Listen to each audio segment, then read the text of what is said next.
You can come to me for honesty. Annoying. I'm really hyper this morning. Reason being, I've been running around doing a million things this morning that had to be done in the morning. One thing that I have to admit about being self-employed but having a schedule of streaming is that this schedule of streaming keeps me occupied most of the times when other businesses are operating. I'm too busy, as you guys know. And that means that, sadly, it's really annoying if I need to, say, make a phone call or do something. I have to try to cram it in before a stream. And it could be very frustrating when you end up being on hold for a long time, or, you know, I've got like a million things to do in a short period of time. And that's what happened to me this morning is last night I tried to do some stuff that normally I should be able to do at night, late at night, you know, when I finish my work. And apparently I can't do it then anymore. Oh, you have to call during normal business hours. Wait, what? Why? I never had to do this before. Well, now you just have to do that. Okay. So I called during normal business hours, and I gotta wait on hold and everything. Very annoying. These fucking people. You know, and it's funny because what gets me about that is even when I used to have an office job and all that, it was always that way. Like, I'm always busy during normal business hours because I'm working. So if I'm working, how do you expect me to do something during normal business hours of a business? Like, why do they even exist? You know? Oh, a company, but we only have customer service from 9 a.m. to 4 p.m. our local time. What? Well, how's anyone supposed to reach you if they're working? You know, I got out of work, you're closed.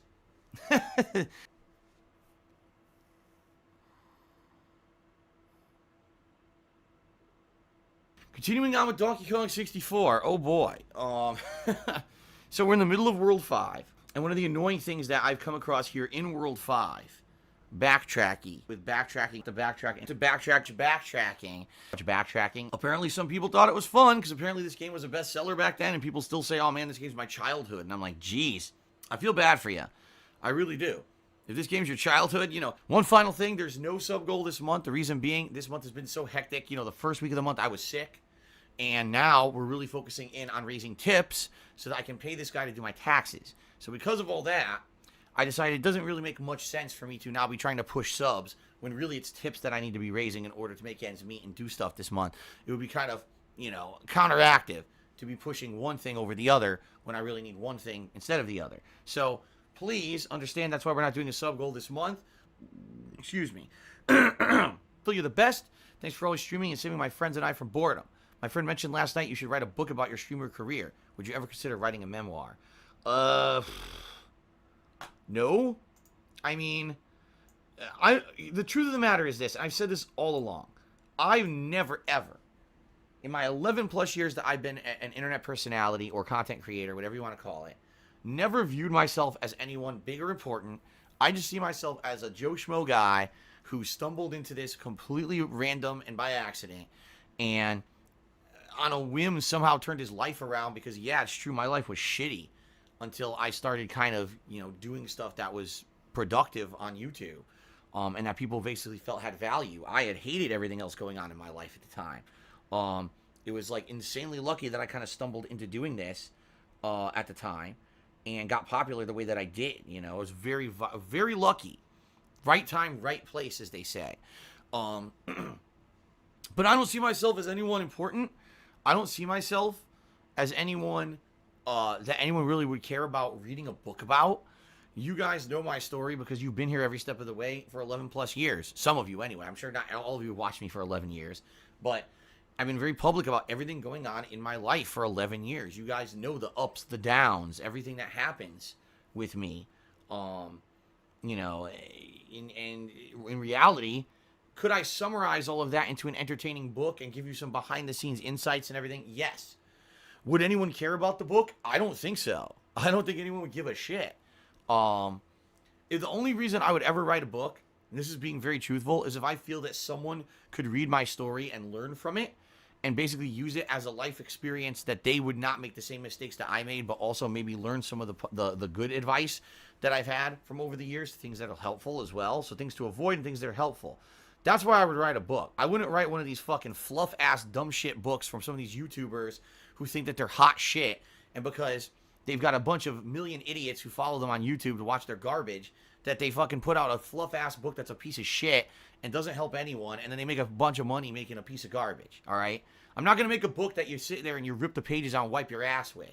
If I ever were to make a book, it would be something that hopefully could help you, okay? But I'll be very honest. I don't think anyone would care. That's just me. Like, I've told you guys, I don't see anyone as more important to anyone else. I don't see people as, oh my God, it's a celebrity that I look up to and I would love to meet that person in real life and yada, yada. I mean, I'll be honest, just like any other normal human, yes, am I jealous of certain people and people who are successful and whatever? Of course I am.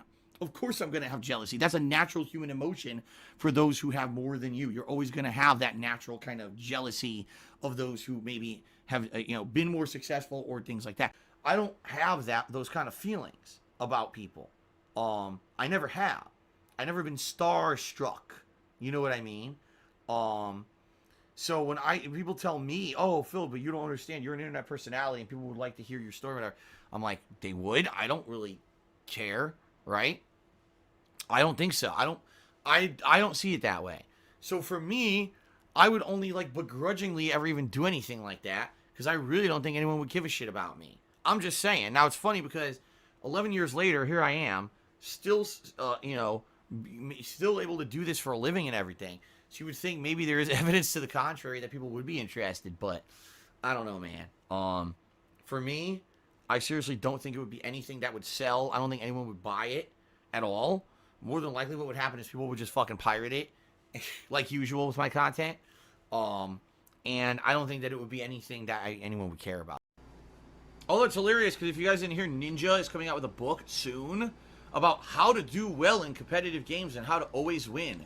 And it's hilarious because everyone's like, dude, that guy is going to have like nothing to add. It's going to be a fluff book for dumb shit kids who think that they're actually going to learn something. And he's going to make tons of money on a piece of garbage. Well, that's life. If I were going to write a book, I would write a real book about my experiences and try to help others in the future. I wouldn't write a joke book like some of these dumb fuck content creators on YouTube.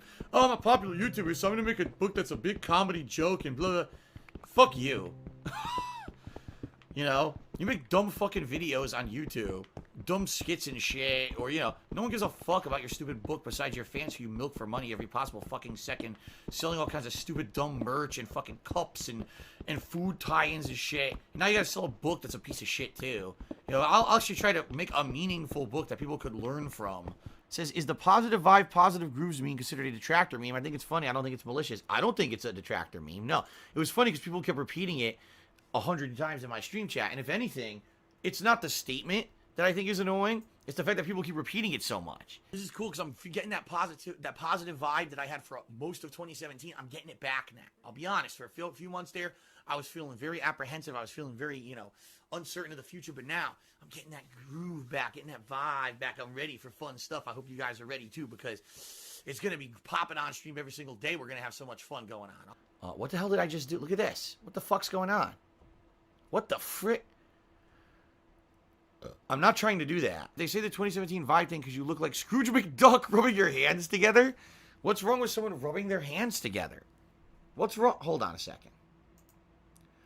What's wrong with someone rubbing their hands together? Yeah, getting that vibe back, baby. Yeah, I'm getting the groove. If you're excited about something, right? I talk with my hands. I'm Italian. Italians talk with their hands like this.